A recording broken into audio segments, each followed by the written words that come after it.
Hi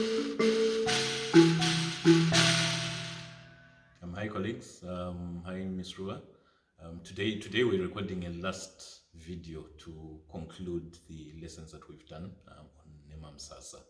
And so I'll do three things. One, summarize what I think we went through in terms of the material covered. Number two, give credit to my teachers. And then number three, end with a short demonstration of Nhemamusasa yePasi. Now, so in terms of the material covered, I've reviewed it. We have 25 video lessons on Nhemamusasa, each approximately between 10 and 15 minutes. And so that works out to some 6 hours of teaching material on Nhemamusasa, and that's a lot over the last nine months or so. We did Nhemamusasa Kushaura. There were 4 lessons on that. The introductory part, developed the base notes, developed the signature netetes, as well as some additional highlines. So those were 4 lessons on Nhemamusasa Kushaura.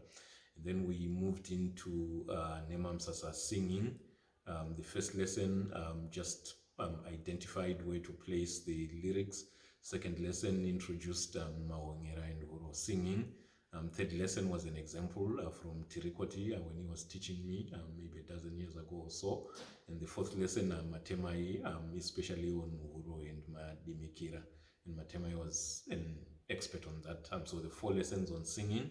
And then we moved into Nhemamusasa Kutsinira, defined what Kutsinira is, introduced the standard pattern, developed the netetes, developed the left-hand notes, and then did the lesson on the upper left-hand notes. So those were 5 lessons. And when I got the opportunity to go home, we did an additional 2 demonstrations with Garakai Tirikoti, one using identical mbiras, and then another one also showing that you can complement Nhemamusasa using different mbiras, and he did that using Mahororo, Mavembe, and Nyabango mbiras. So there were 7 lessons on Nhemamusasa Kutsinira. And then we moved into Nhemamusasa yePasi, started with an excellent demonstration from Nyakudirwa, Msekiwa Chingodza, and then defined it as a more complex way of playing the Kushaura part. So a lesson on developing the left side, a lesson on developing the right side, and then a lesson combining them. So there were 4 lessons on Nhemamusasa yePasi. And then the last set of lessons were on the Nhemamusasa bases, the special bases that Shkonamombe Vamagaya used to play. First lesson on the left side, second lesson on the complementing netete, and then a third lesson on Buya Chukokos intro.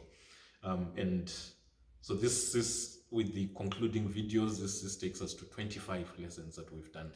Very structured, kushaura, singing, kutsinira, yePasi, as well as the bases, and I've enjoyed, and I hope you've also enjoyed the journey. The advantage is the structure, breaking down the material so that beginners as well as intermediate players can follow it easily, and then developing it gradually. And so that those who have taken the lessons now, that's fine. Those who want to learn the Mbira 10 years from now, if the lessons are still available publicly, they can also learn. So it is also documentation of the Mbira lessons.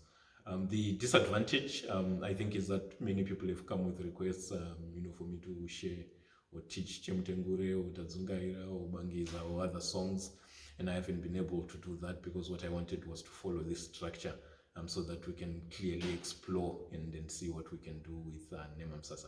But thank you for following. Now, the second thing, in terms of credit, Nhemamusasa, I learned it initially from home.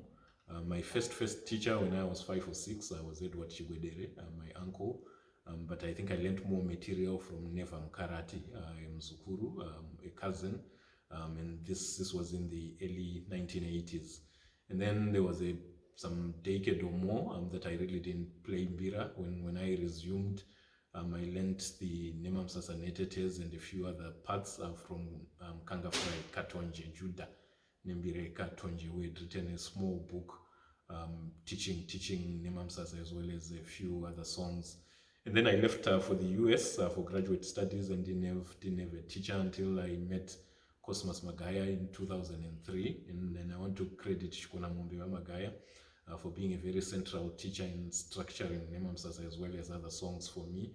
separating the kushaura parts from the kutsinira parts from yePasi, and I'm very grateful and honored to have been Chikona Ngombe's student and friend, I would say. I have also done the same material with other teachers. I had met Garikai Tirikoti in the mid-90s. When I started learning seriously, he taught me a lot of things on one instrument, on the Nhemamusasa Mbira, but expanded to show me how he had developed the Mbira Orchestra. And I've been studying with Tirikoti for more than a decade. And I have much material that as we explore these lessons, we'll hopefully share some of those materials. I spent time with Forward Kwenda initially when he had been invited by Ernest Brown to Williams College, but subsequently in Zimbabwe. And my interest regarding Forward's style of play was how he elucidates, he unravels a song in a solo performance. He starts out from these simple kushaura parts, but keeps on adding complexity, weaving new melodies, getting into all sorts of nooks and crevices and corners, and over a period of 10 minutes, 15 minutes, he exposes nuances that we never think exist. And I did learn from Forward Nhemamusasa, as well as interesting and useful material on the Mbira.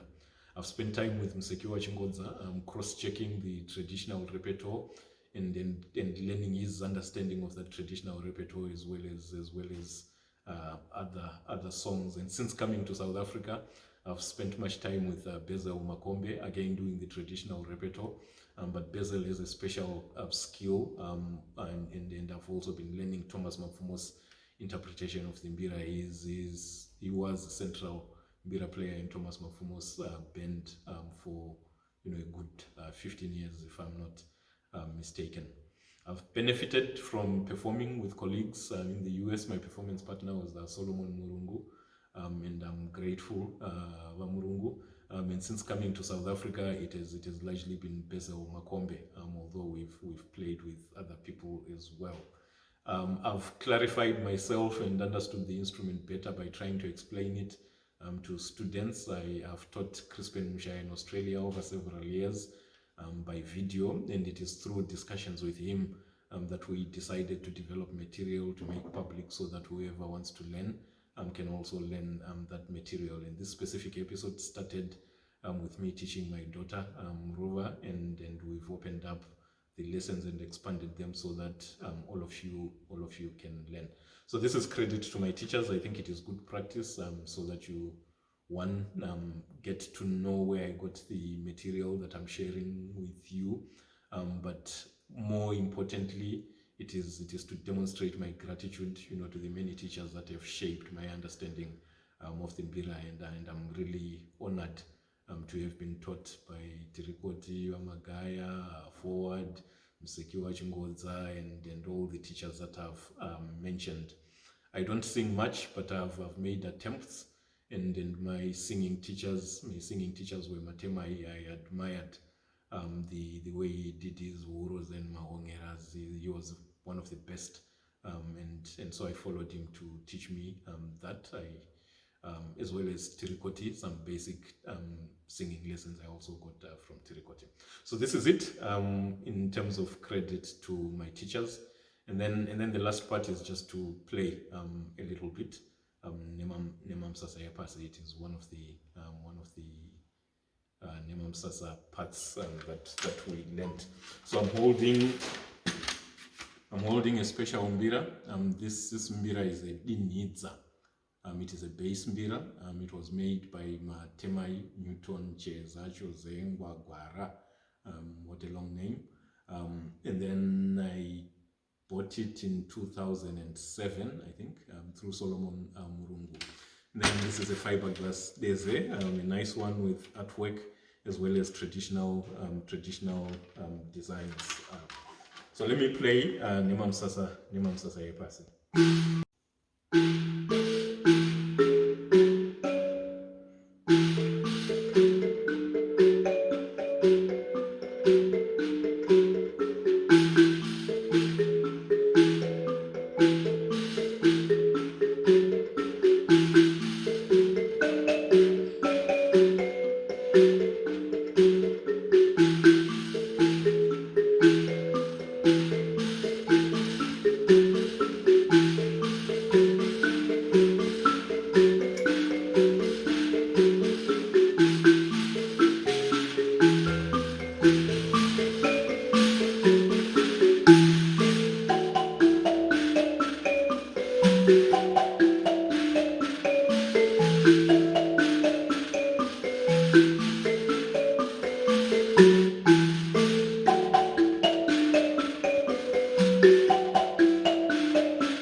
you.